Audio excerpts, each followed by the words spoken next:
When we were born, we don't really know where we came from, but we don't remember. And we think when we die, that's just going to be that. Some people console themselves with the idea that they're going to heaven. Sziasztok, a Redline Hun vagyok.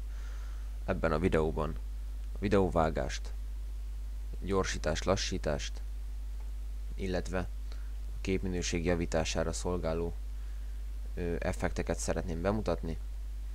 Elsősorban kérésre. Hát akkor kezdjük is el.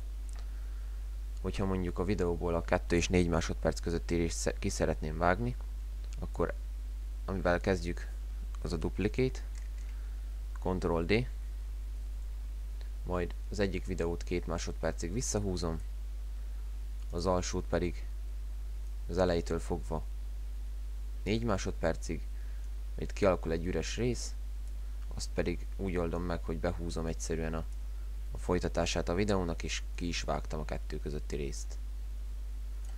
Na most, mivel így elég durva az átmenet, meg tudom azt oldani, hogy egy pár frame-mel bejjebb húzom az alsót, és a felső videó effektelem, ugye, mivel az felette van, és az fog látszani.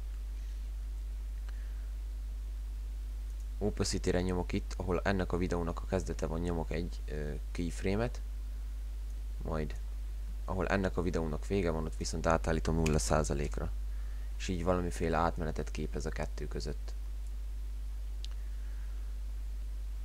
Na most, ha lassítani szeretném a videót, vagy gyorsítani, annak többféle módja van. Bemutatom mind a kettőt. Az első az, hogy jobb klik, time, enable time remapping. Itt létre is jött ez a time remap opció. Hogyha a 10. frame és az 1 másodperc közötti részt mondjuk lassítani vagy gyorsítani szeretném, akkor először ide teszek egy keyframe-et, ahol kezdődni, azt szeretném, hogy kezdődjön, a végéhez pedig még egyet. Hogyha hogyha távolítom a kettőt egymástól, tök mindegy melyiket, vagy az elsőt, vagy az utolsót, akkor lassulni fog a 2 közötti rész, ha viszont összébb húzom, akkor gyorsulni. Na most, ha nagyon belassítom a videót, akkor létrejött az az effekt, hogy darabos lesz a videó,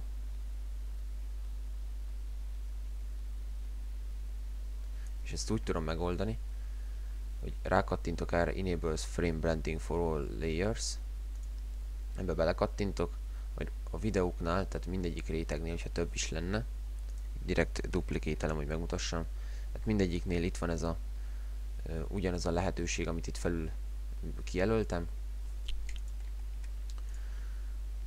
Hogyha itt a videónál belekattintok ebbe a kis négyzetbe, akkor már is látható, hogy összemossa a frémeket, tehát itt például ennél a levélnél látszik.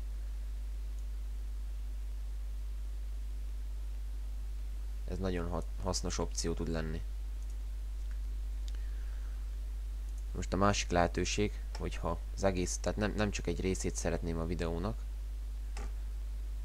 hanem az egész videót, most ezt ki is veszem, mondjuk gyorsítani akarom, vagy lassítani, akkor jobb klik, time stretch.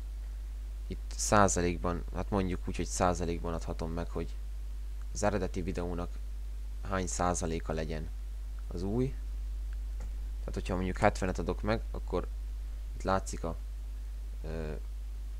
eredeti hossz, 4 másodperc 13 frame, és az új pedig 3 másodperc 4 frame, hogyha 70%-át veszem.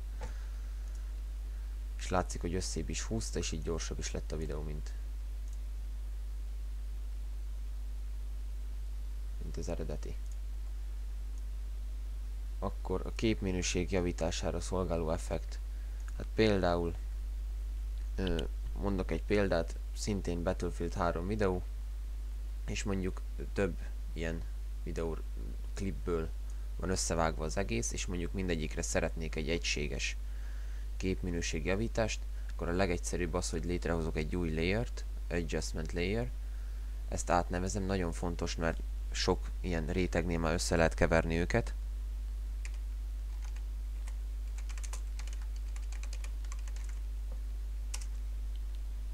majd ehhez hozzáadok két effektet, amit én szoktam használni, az Curves és Color Correction-en belül szintén Hue Saturation.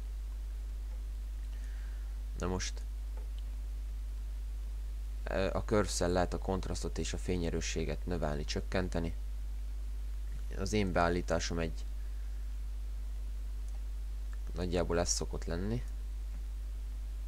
hogy kicsit, ha túl fényes vagy kicsit fényes, akkor vissza tudom venni, tudom állítgatni.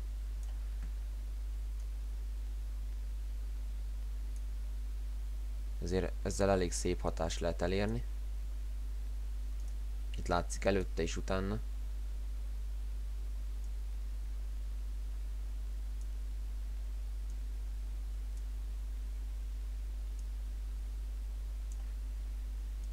Tehát előtte, utána. Majd, hogyha túl színes lenne a kép, akkor a Master Saturation-nél le tudom venni. Kicsit lehet csökkenteni a színességén. Tehát ez előtte és ez utána. Szerintem egyéni vélemény, de szerintem effektel szebb maga, szebbnek tűnik maga a játék is. Tehát ez nélküle, és ez vele. Na most, hogyha a sarkaira szeretnék mondjuk egy ilyen elsötétítést csinálni, vagy bármilyen effektet, azt a legegyszerűbben úgy tudom megcsinálni. Új layer, szintén létrehozok egy adjustment layert, majd ezt ugye átnevezem.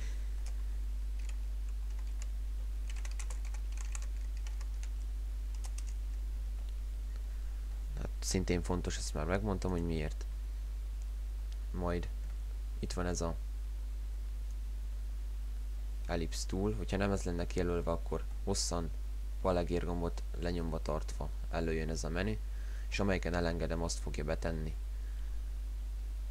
Ellipse tool, ez kell nekünk. Bármelyik sarkából megfogom, lenyomva tartom a balegér gombot és széthúzom. És addig tartom ugye lenyomva, amíg be nem állítottam. Ha ez kész, akkor itt létrejött egy maszk. Ezt átállítom invertedre, mivel ugye, hogyha alapbeállításon hagyom, akkor amit kijelöltem, azon belüli részt fogja beeffektelni, pedig nekünk most itt a széle kell. Ezt átállítottam invertedre, majd hozzáadok egy effektet, aminek az a neve, hogy Tint, Color Correction Tint. Itt már látszik is, hogy fekete-fehér lett a széle, mert alapbeállítása ez az effektnek. De egy kicsit átállítom, mondjuk ha pirosasra szeretném, akkor így ilyen pirosas effektet adok hozzá. A Map White to az azt jelenti, hogy a fehér vagy világos részeket milyen színre színezi, a Black to az pedig a sötét színeket milyen színre fogja színezni. Na most ha ez kész, akkor mint látható elég durva itt az átmenet a kettő között. Ezt úgy tudom megoldani, hogy a maszkot lenyitom, majd a mask feathernél, magyarul a maszk széleinek az elmosását növelem.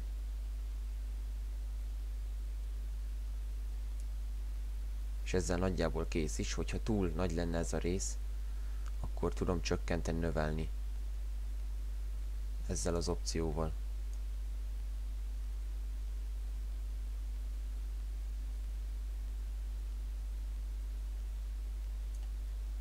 Hát nagyjából ennyi is lett volna, amit meg szerettem volna mutatni ebben a videóban. Ha egyéb kérdés lenne, videó alá vagy privát üzenetben nyugodtan feltehetitek. Hát remélem, hogy tetszett. Sziasztok!